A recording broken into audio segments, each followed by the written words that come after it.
చంద్రబాబు నివేశవే హర్పిచలకు స్వాగతం. మీ అందరికి నమస్కారం. వాలంటైన్స్ డే అంటే ఒక్క ప్రేమికుల రోజే కాదు, అది పెళ్లి చేసుకున్నటువంటి అమ్మాయి అబ్బాయి సెలబ్రేషనే కాదు, పెళ్ళైనా కూడా ఒక తెలియని వ్యక్తి, ఒక స్త్రీ కానీ పురుషులు కానీ వివాహ బంధంలోకి వచ్చినప్పుడు మొదట్లో అవగాహన చేసుకోవడానికి, ఒకరినొకరు అర్థం చేసుకోవడానికి కొంత టైం పడుతుంది.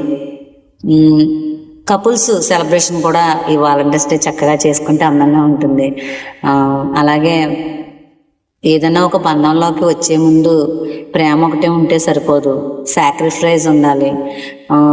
ఆ యొక్క బంధం వల్ల మనకి ఓర్పుగా ఉండాలి అవతల వారు, మనము కూడా.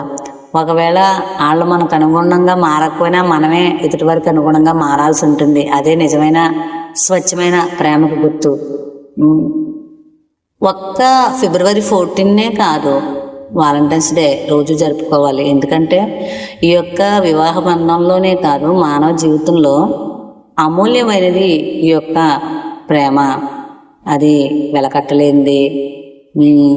వాళ్ళ యొక్క సాంగత్యం, సహచర్యం ఏదైతే ఉందో అది ఉన్నతిని పెంచే విధంగా ఉండాలి. పెళ్లి కాని వారు ఈ యొక్క బంధంలోకి రావాలనుకున్నప్పుడు జరుపుకుంటే అది సత్యంత వరకు ఉండాలి. పెళ్ళైన వారు వాళ్ళ జీవితాంతం కూడా అంతే ప్రేమగా మెలగాలి. వారి ఇద్దరి అనురాగంతో ఉన్నతమైనటువంటి సంతానాన్ని కలిగి సంస్కారాన్ని, ప్రేమని, వాత్సల్యాన్ని కురిపించేటటువంటి సంతానాన్ని ఈ యొక్క సమాజానికి ఇవ్వాల్సి ఉంటుంది. ఆ విధంగా మనం ఈ యొక్క వాలంటైన్స్ డేని జరుపుకోవచ్చు. బిలేటెడ్గానే చెప్పినా కూడా ఎంతో అందంగా చెప్పాలని అనుకున్నాను, కుదరలేదు. కొన్ని ఇబ్బందుల కారణంగా వీడియోస్ చేయలేకపోయాను. మీ అందరికీ కూడా వాలంటైన్స్ డే శుభాకాంక్షలు.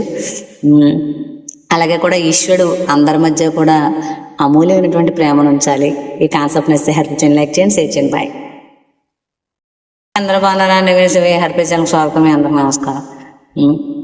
వాలంటైన్స్ డే అంటే ఒక్క ప్రేమికుల రోజే కాదు, అది పెళ్లి చేసుకున్నటువంటి అమ్మాయి అబ్బాయి సెలబ్రేషనే కాదు, పెళ్ళైనా కూడా ఒక తెలియని వ్యక్తి, ఒక స్త్రీ కానీ పురుషులు కానీ వివాహ బంధంలోకి వచ్చినప్పుడు మొదట్లో అవగాహన చేసుకోవడానికి, ఒకరినొకరు అర్థం చేసుకోవడానికి కొంత టైం పడుతుంది.